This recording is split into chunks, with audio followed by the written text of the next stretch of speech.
Hello, hello, everyone. Welcome to Overtime. Well, let's start with the biggest news, of course. House Democrats have introduced what has ended up being a single article of impeachment that they wish to remove Donald Trump on the grounds of inciting violence against the government of the United States. A vote is expected on Wednesday, and it is expected to easily pass. They probably almost have enough at this point to pass a two-thirds vote in the House. They only need one half, so it's expected to easily pass. The only reason they have to wait until Wednesday is because of some procedural delays that have been enacted by Republicans, and by the fact that they have been trying to get a vote to formally request that Pence enact the 25th Amendment, and they wanted to give Pence time to do that, and that was delayed. So just a non-binding resolution by the House, that's been delayed. So at this point, it looks like they're going to vote on Wednesday. My suspicion is if that's the case, we will probably be carrying that live, and that would make Donald Trump the first president ever to be impeached twice by the House of Representatives, and it would also make him the very first president ever to be impeached on the grounds of inciting violence against the government itself. We had a bit of an incident earlier, which was that we had I'm just a very quick personal note. I want to thank everybody who was involved sort of on all sides of this. We had someone had discovered that the State Department on their website had posted news that strongly suggested that Trump was going to resign and or had resigned as of about 7:45 p.m. today. Now, this was posted well in advance, so the question was it a typo? Was it a hack? Was it something in anticipation of Trump eventually resigning today, and they knew ahead of time and they wanted to be ahead of the game? Nobody could tell, but this was the State Department site. We were able to verify that. It was their site. It was a legitimate post on what appeared to be the bio page for both Trump and Biden, claiming that they had and or will resign from the office, which would actually make Pelosi the president of the United States. We came very close to going live with it, but we couldn't confirm it. We didn't want to go live without having confirmed it. Everybody on the Discord was just amazing. We had people sort of running around trying to figure out how we could confirm whether or not this was accurate. It was clearly it was the Senate's official government website, so it was from them, but it didn't entirely pass the sniff test. So we waited, and eventually we discovered that it was, in fact, what they reported as a disgruntled worker who had posted that. A practical joke, I don't know. But we did go live and just sort of update people because that was spreading on the internet like wildfire that Trump had indeed resigned and or was removed by Pence, who then resigned afterwards. So at present, he's still in office. We made sure that that's been corrected, but it was amazing to watch everybody really trying to come together to figure out what was going on, so we could do an accurate show and get it done right and as quickly as possible. I was really immensely pleased that we were able to actually get that off of the State Department of State, the State Department's website before just about anybody else, and so I wanted to give a really just a thanks to the volunteers and the people who've been working on it time since. I was speaking with one of them earlier today, and he was just like, it's been a trip, and we still got it. So thank all of you. For those of you who have not joined our Discord, we do have a Discord, and we have a great deal going on there, especially now, but you can always find sort of the latest news, and we're, the people who run it, which really genuinely isn't me, do a very good job of making sure that everything's done right, and they and No Name got in trouble for spamming symbols. I'm gonna talk to Streamlabs. We'll have a little bit of a conversation. Somebody's gonna need to remind me because I've been a little busy, but remind me. We'll talk to Streamlabs. But thank you, No Name, for that, and thank you everybody again for and we're on time to boot. So it's been a little cray. So, and I will say this, and Titan's been pulling an extra over his share of the load around here too. So I'd like to give a special shout out to him. So thank you. At any rate, moving forward, as I said, the Discord, anyone who wants to join, we've always got a lot going on. We do have a phone verification to get on the Discord. Sorry, but I you know what? We've had we haven't had difficulties with server raids and any other things, and one of the reasons I think is because we have a little bit tighter security. So please come on down and join us there if you're interested. It's a good crew, a good group of people down there. So we also have, unfortunately, some concerning news. At this point, the FBI is saying that there are armed protests being planned in all 50 state capitals and, of course, the U.S. Capitol, and that it's actually going to be starting on January 16th. So this is going to be something that they expect to continue for some period of time. Obviously, they have a lot of warning, which is nice, but it's going to be significant. So speaking of also things that have been predicted about the amount of news we're going to have to cover in the final days of the Trump administration. Of course, it may also just be the final days. Who knows? The jury is still out. So according to the FBI, the National Guard is at this point planning on deploying, that couldn't be according to the FBI, that must be the National Guard themselves. The National Guard plans on deploying 15,000 troops for the inauguration. The inauguration is going to be reduced, mostly because of concerns over COVID. But Ivanka Trump has come out and said that she plans on attending the inauguration. This has been widely panned as a political move. It was already assumed she was going to attend. Now, she might not, of course, because her father's not going to attend. But everybody in the inner circle, that's usually the group that attends. I think in the entire history of presidential inaugurations, only 3 times has a president not attended. And this is, I think, not doing himself or his cause any service. Ivanka Trump has not or seems to have indicated that she was doing this mostly to try to, clear up her political reputation and image, and has not mentioned anything about doing it because either it's the right thing to do or to try to get the country to heal or any other such. She's just, I think it looks like, and this is going to be a shock, she's in it for herself. Multiple congressmen are now saying that they believe that there were protesters who had insider information of some kind. Offices that were supposed to be not known by the public were identified. Whether it's tough. These kinds of things always happen where people people see conspiracies where they aren't necessarily there. Officers and staff at some of these offices were harassed, but if you have a whole bunch of random, protesters roaming through the hallways, they're going to find offices they're not supposed to find and nobody otherwise knew was there. So I don't know how much credence to give it, but it is a growing movement now inside Congress by congressmen where they are claiming that they believe there was definitely insider information. We do know they had maps, we know they had plans, and we know that there appear at this point to have been several different groups, none of which appear to have coordinated per se, but one was just protesters who got swept up in this. Another was a group that apparently wanted to murder both Nancy Pelosi and Pence by hanging him on the Capitol Green. And another group which wanted to steal the ballots because somehow that's going to change the election results. And actually another group that was going to just do some kind of sit-in, and there you go. These were groups that were not formally organized. Now, a lot of the organization for this kind of thing was done on the social networking site Parler. Parler was the sort of right-wing equivalent to the sites used by Black Lives Matter and other groups, protest groups in the past that have organized, especially over the summer. It's been shut down. Amazon has said they will no longer host Parler. Parler is suing Amazon ostensibly for breach of contract and in order to get their servers back up. In the meantime, it appears they have no other means of keeping their servers up, so their servers are down. It also appears that white hat hackers have gotten into the Parler servers before they went down and set up some kind of loop that perpetually makes administrative accounts. And these accounts would be known only to the hackers, who presumably some kind of algorithm could identify what the names would be, log into these accounts. And if you delete an account, if you delete 10 of them, more will keep coming up.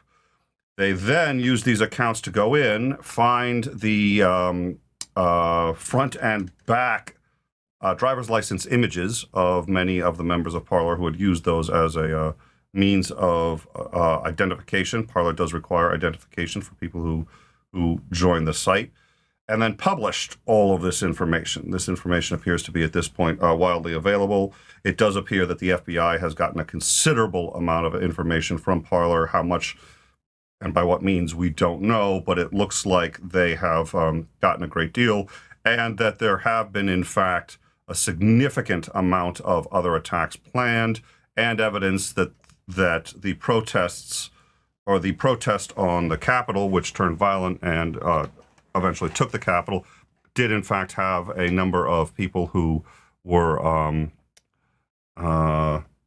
had planned it in advance and had planned specific activities. Now, Bregwin is correcting me, and I appreciate that. Yes, it's for people who wanted to get verified on Parler. They needed to have some means of identification. I think a license was, I don't know if it was the only means, but it was certainly one of them. So a number of these licenses have been now released. So the good news is the FBI has a very good idea of who's been doing what, ostensibly. But hopefully all of this shutting down of social media and this trying to defund the people involved in this will help. But at this point, the FBI seems confident that there will be protests of some kind, armed protests, in all 50 state capitals, and the capital in D. The acting Homeland Security, acting Director of Homeland Security, I think it was, has resigned, and this came as a little bit of a shock. Nobody's quite sure why that is, and or if there is anything else there. There probably is. We'll keep an eye on it. Microsoft has joined the cacophony of companies, including Morgan Stanley, Dow Chemical, Marriott, Airbnb, Hallmark, Blue Cross Blue Shield, Boston Scientific, Goldman Sachs, JP Morgan, Chase, Comcast, AT&T, Citigroup, Facebook, MasterCard, and actually AT&T being, by the way, one of the single largest political contributors in the country today, believe it or not, all of whom have said that they will not be contributing to any of the members of Congress who contributed to blocking the certification of the ballots. We also have Bill Belichick, who has declined the Presidential Medal of Freedom and declined to go to the White House to take it, and the PGA, which has, as we reported earlier, issued a lifetime ban on any tournaments ever happening in Trump's okay, it was the acting Homeland Security Chief, Wolf. That was it. Thank you. PGA is never lifetime ban on any of Trump's properties ever again. Now, this is interesting because we had a discussion, or somebody who had posted in the comments section about how Trump would be back in 2024, and it was very hard to know quite how to reply to that because you want to have some modicum of respect. On the other hand, he will not be back in 2024. It is utterly impossible to see any means by which this could happen. He will eventually be indicted by the Southern District in New York for any number of things, not the least of which is including money laundering and what appears to be some business shenanigans regarding the property that was owned by his business, but then gone through his son, which was at, believe it or not, 666, Madison, I think it is, 666 Madison in New York. So, you know, they will, he's going to be indicted at some point on that. The IRS has spent somewhere in the vicinity of 10 years investigating his taxes. You don't do that unless you think you've got something. In fact, unless you know you've got something and you're going to keep it going to try to get more and untangle the thing. But it looks like at a minimum he has been engaged in tax evasion, and he has gotten back a huge amount of fraudulent refunds for losses that he had shuffled around on the books. If he gets that, he will be owing the IRS, as I recall, upwards of $3 or $4 billion, which he does not have. In fact, his net worth is probably, if he's lucky, in the tens of millions. He has grossly over-exaggerated his net worth. Nobody is ever going to support him again. All his golf courses, which were already losing money, he kept them only for the prestige. I don't see how they're going to function if the PGA refuses to go to them, and I don't see how he's going to function if he's not getting the big checks and can't bring in the endorsements anymore. He's already probably pretty close to bankrupt. He's violated irrefutably the Emoluments Clause of the United States of America. In the last 48 hours alone, 3 or 4 days, what dropped about what he said in in Georgia about trying to get the Secretary of State to find extra votes and the amount of pressure that he's been putting and the inciting of. He is done. He is going to be extraordinarily lucky not to be in jail by this time next year, and his net worth will never recover, and nobody wants to touch it. His political career is gone, the political career of his family. I at least thought they could survive this mess maybe 5 or 6 days ago. It's not possible. They are gone. And he's despised in Washington, and everybody hates him. The number of staffers who have just quit and who wants to be around that kind of campaign in the future. If he ever tried to come back, nobody would work for him because who knows what could happen. And here he is basically being called out by Congress for treason. He's not coming back. Question is, how long does it take to fully get rid of him and what kind of damage is done? He's never coming back. So let's see. YouTube has also blocked Steve Bannon and Ron Paul, although they haven't given a reason for that, and that one is a little surprising. And others who have been accused of inciting violence or hate speech. People are getting Twitter is just having a run.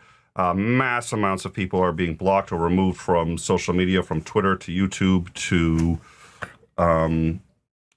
Facebook. I think I mentioned this. Who's off of, Steve Bannon is off of YouTube. So, and that's it. I think that just about covers it. I think what we're looking at right now is because the Senate is threatening to run the trial immediately, and I'm sorry, not immediately, schedule the trial for hour one into Biden's presidency. This would, especially using delaying tactics that the Republicans would have available to them, they could delay the trial possibly as much as a month and a half. Since the first 100 days of office are the single most important in any presidency, this would be a third of that time that would be eliminated by the Senate and incapable of Biden passing any legislation that he wanted because the Senate's not permitted to do any of that until they're done with the trial.